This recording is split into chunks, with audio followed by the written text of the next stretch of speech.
kasari na dito diri karon sa part sa Quezon overview no. Kung diin na hitabo ang dako kay nga landslide.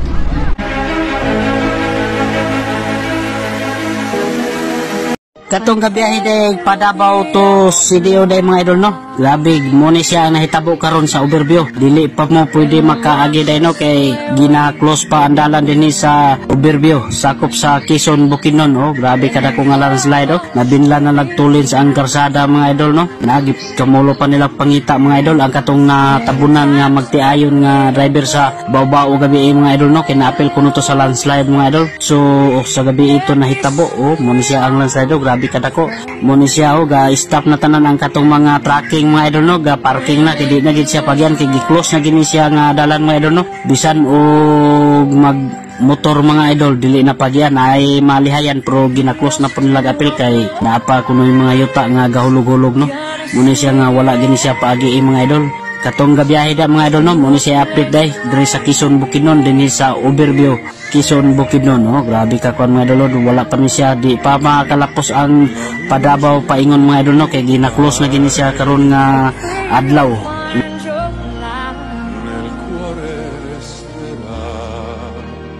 Mag-update data karon diri sa landslide sa Quezon Bukidnon no, ubos diri sa may overview as of today October 19 Sunday 5 PM sa hapon. Balikamulo pagid sila pangita atong nadala og natabunan sa landslide. Ug kung namoy plano mo biyahe padulong Davao or pauli bakhag Bukidnon, ang makaagi ra gyud in tawon ang motor ra gyud, pero kung mag-commute mo pwede ra mo mag-bus kay naara may mosundo sa inyo nga bus ra po dira sa padulong og Davao ug naara poy pauli pa Bukidnon. Balik kung pasahero ka need pagid mo munaog kay magbaklay pa mo para mo transfer na pud sa another bus. Niya kung nagmotor pud mo paadtog Davao baka or pauli og Bukidnon, okay ra man ang dalan basta dili lang gid siya maulan kay kaya ra man pud kayo sa motor.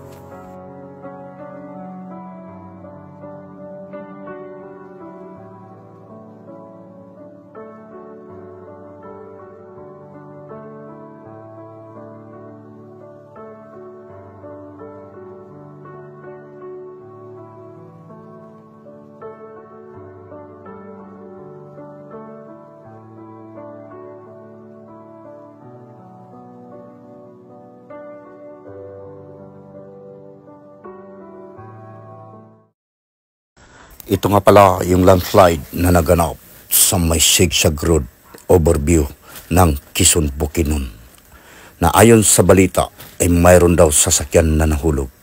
Ang kalsada na ito ay nagkukunikta sa Davao to Bukidnon. Kapag may lindol at lupa ay yayanig, huwag kayong matakot. Manatili kayong matatag sa pananampalataya, sapagkat ako ang inyong kanlungan.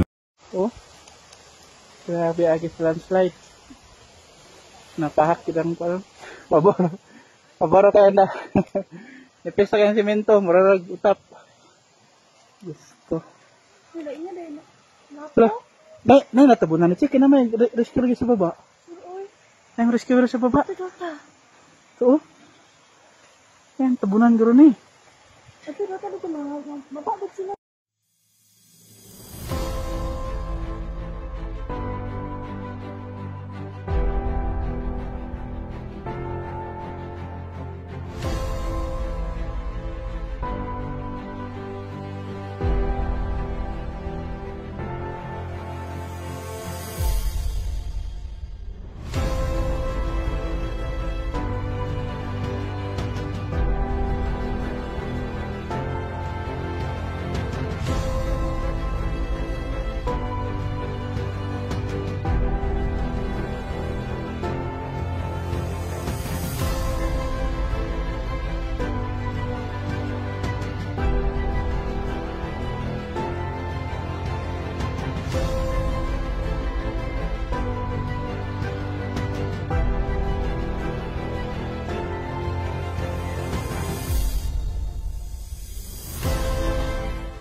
Abi kahabog yun. Tubig ini na may burnal yung baba lalom gamay. Alayot din.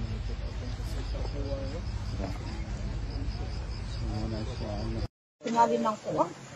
Wala man kayo ng trabaho ano.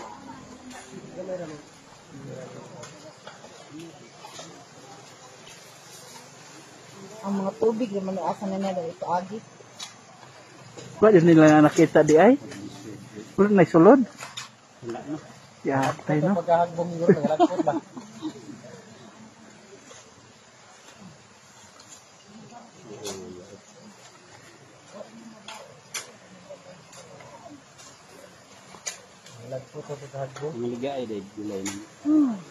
Nakalawari. Pinakasikat na daan na tinaguriang bitukang manok ng Quezon ng Bukidnon ay napakalaking landslide ngayon. Ang dating daan na 6 lanes ngayon ay 2 lanes na lang. Ganun po kalaki ang landslide. At marami din mga sasakyan ang mga na-stranded papunta saan ng Bukidnon at Cagayan at Bukidnon to Davao. At kahit meron pang 2 lanes ang natitira ay talagang hindi talaga nila pinapalusot ang mga bimabiyahe para din sa seguridad at safety ng mga dumadaan dito. At hanggang ngayon mga boss madam ay patuloy pa rin ang retrieval operation dahil merong nahulog na mga sasakyan sa landslide na ito dahil nangyari ito kagabi.